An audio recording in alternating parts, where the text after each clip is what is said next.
你从西南交大隧道专业毕业以后啊，就是做了哪些你认为对你来说是专业生涯当中是比较关键的选择？盾构隧道的抗震分析方法。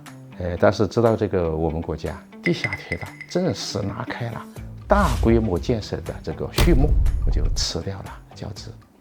又回到西南交通大学，以这个三令隧道为主的研究内容，也是我重要的一个选择方向。有了这个人工智能，会不会有大批的隧道工程师失业啊？如果用现在比较时髦的话讲，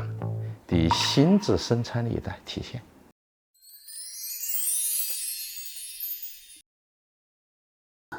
何教授，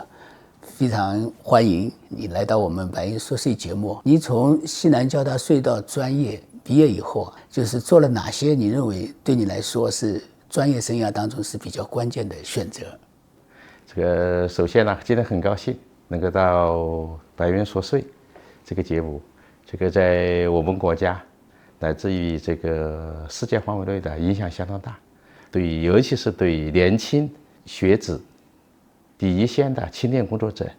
的这个启示教育作用相当大。我是1987年从西南交通大学隧道工程专业毕业，这是硕士研究生毕业。事实上在之前的话呀，我是在重庆交通大学学习公路工程专业。在学校工作了8年以后啊，又获得一次机会，就是原国家教委选拔，公派到日本，进入早稻田大学学习土木工程。所以我的博士学位的题目就是盾构隧道的抗震分析方法。尤其是这个在2000年，我从早稻田大学获得博士学位以后，实际上我已经取得了这个学校的教职。但是知道这个我们国家地下铁道正式拉开了大规模建设的这个序幕，我就辞掉了教职，又回到西南交通大学从事教学科研工作。随着我们这个交通基础设施由东部经这个中部向西部转移，这个铁路公路大规模上马，尤其是高铁建设、高速公路建设，所以对西边这边的以这个三令隧道为主的研究内容，也是我重要的一个选择方向。我也知道你的学生当中有不少已经成为我们国内知名的这个隧道专家了，所以我想问的是，您这么多年来的对学生的培养你认为哪些是最关键的？第一个方面呢，我是认为要成为一个优秀的隧道科技工作者，你今后从业不管是从事哪方面工作，我认为有3个必备的基本功要做好。一个就是要扎实的专业知识，这包含基础理论。第二个呢，要有宽广的知识面。第三个要有对工程，尤其是对隧道工程的全面的正确的认知。这是在大学里面我认为就是这3个基本功。第二个方面呢，不是说知识越多你就一定能够能力越强，更重要的是要有学习能力的培养。在这个里面呢，还有第2点，就是要有沟通协作精神。就是我们培养的工程师，你不管是从事设计、从事施工工作，你的观点不能为对象所接受，那你就做不好事情。第3个呢，也是刻意培养的，从前置上面讲就是要培养团结协作，同时要培养领导能力、组织能力。就是我是从这2个大的方面都有3个点位。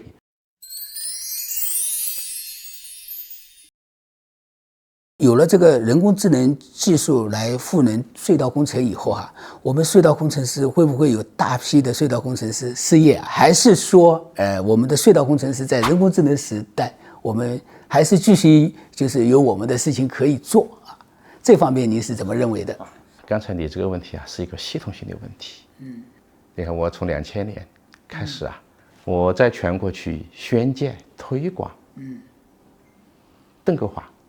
事实上是很有阻力的。其中有一派意见很明确，我们中国呀是一个劳动力富集的国家。那么你这个好不容易上了一个工程，你这个一个机器都给我做了，而当时机器还是进口为主，那我们这个广大的劳动力就闲置了。你以人工为主的，你只能是用明瓦或用普通钢瓦，安全问题、交通的疏解问题、速度问题都得不到解决。所以我现在认为，在中国这1万多公里城市轨道交通建设的过程里面，邓格华发挥了至关重要的作用。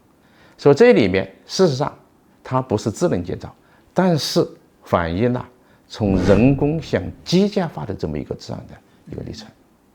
相反呢，我们国家现在在另外一个领域里面，铁路隧道、公路隧道这2个大的领域啊，建成的总量已经是超过5万公里。这5万公里的交通隧道，99%都采用了以钻爆法为主导的这种施工方法。这个钻爆法吧，也广义的讲也是属于矿上法的一个组成部分，基本上是以人工为主导。这个隧道长制面和全隧工作的人员是很多的，但是我认为啊，在这个人员多呀，是当时一个客观情况，就跟邓格华转型一样的。就是我说的，这是有历史进步的，不能否定那个人工就是有什么问题。当然，在这个过程里面也出现了安全的问题、质量的问题，还有进度比较低，尤其是效率比较差的问题。这是一个国家发展中间的一个必然的这么一个过程。那么现在随着我们这个劳动力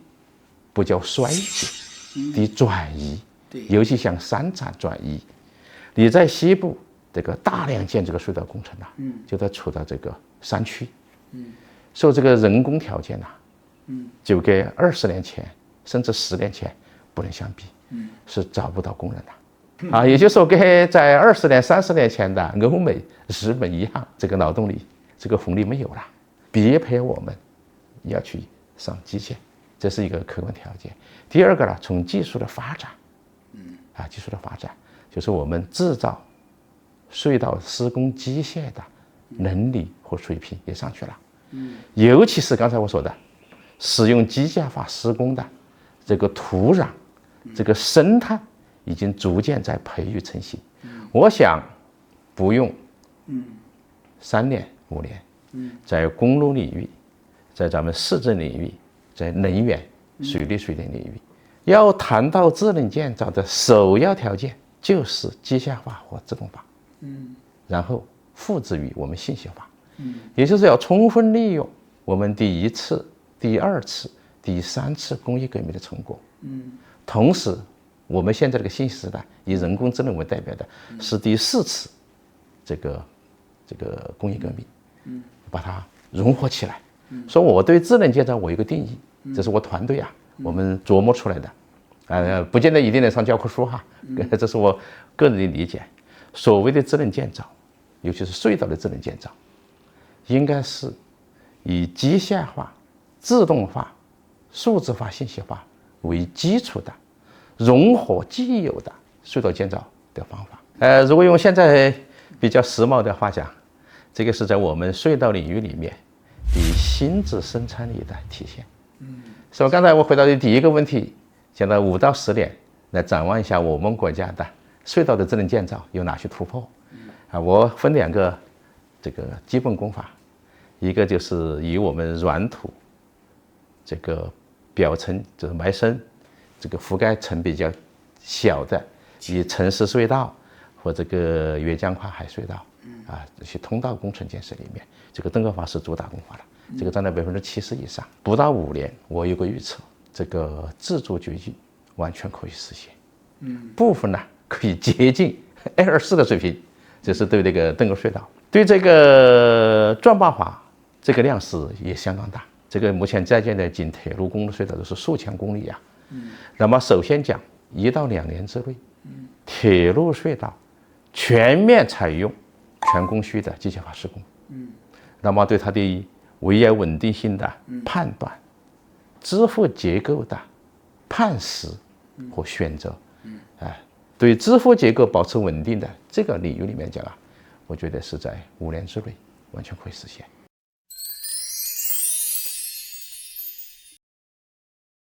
其实支付体系这一块哈，我认为是最有魅力的，因为这个里边有很多辩证法。您能不能就是从哲学、工程学我们力学的角度，跟大家来谈一下您对这个支付体系的认知？我可以谈一下我个人的认识。这个隧道工程，刚才讲的是以这个3链隧道，对吧？以这种支付体系来讲，我现在做的其实绝大部分就是做支付。首先呢，我们面对的是以复杂的自然体，所以我们跟隧道相关的这部分叫做围岩，像广义的这个岩体是个自然的，是自然形成的。这个里面从支付结构的构建上表现出来就是深入到了围岩内部的这个干预了它这一部分，就是我们的铆杆、铆索喷射混凝土。所以这个也是随着技术这个硬件技术的进步才有可能实现的。如果放到100年前，就不是好办，喷射混凝土没有你不能快速的安装铆杆、铆索，它达不了。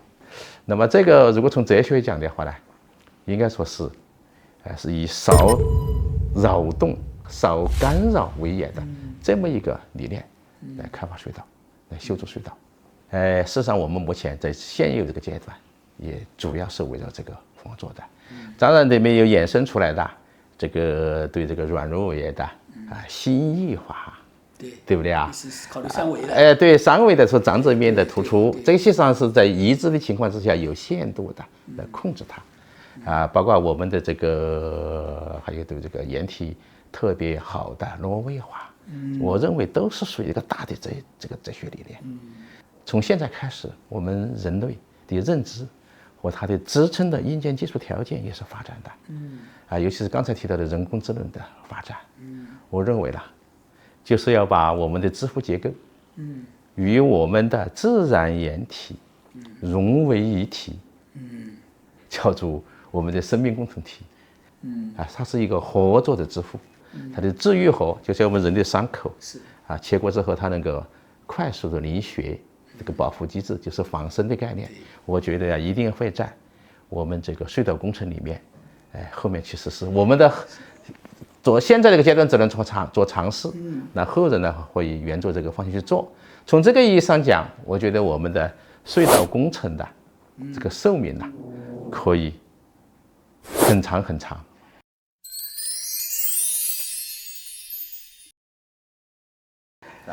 但是您的导师小泉教授他是邓构管片方面的专家，设计专家。对，他呢导师说提出就是说管片的设计呢，这个接头呢要越刚越好那么这个观点和您前面讲的矿山法当中的就是说要有一定的柔性，您认为是不是有矛盾？没有矛盾，它是在不同的领域。刚才我讲了这个自然山体它有一定的地应力就算自证原因地应力是伽马 H， 还有构造地应力，对吧？它是在一定的前置条件下。所以刚才你讲到的这个在国际上很著名的这个小泉纯科伊之米茨希先生，那么他的理念呢是在植生于日本这个土壤，是对浅浮层这上浮的荷载一定会作用在建成的隧道结构上面，就是没有土拱，这个上浮的土拱也可能有，也可能是全浮重。这个接头那个里面为什么一定要有不叫刚性？因为这个邓构隧道的与整体式浇筑的3链隧道的2次升级的本质差别就在于接头的存在。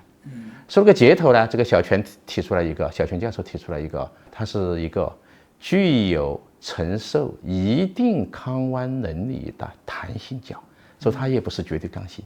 只不过弹性角的抗弯的能力可以调节，是根据我承受的荷载，从强度和刚度这2个方面，通过接头来进行控制。所以这里面呢，跟欧洲的还有点不一样。欧洲的有一部分隧道它这个邓构隧道管片成立之后，甚至是把接头去掉的，就是它的地震条件比较好，还有一个最重要的原因，没有地震。和地震的影响特别小，所以说如果是地震来了之后从横断面讲，就45度方向的共轭管片就拉的问题，接头，所以这个还承受这部分负载。所以从这个来讲的话呢，没有一个普适性的原则，就登革隧道一定要加接头啊，加这个比较强力的这个，比如说这个螺杆型的接头，一定可以不要。我认为呢，是根据你的不同的地层条件、荷载条件，来决定的。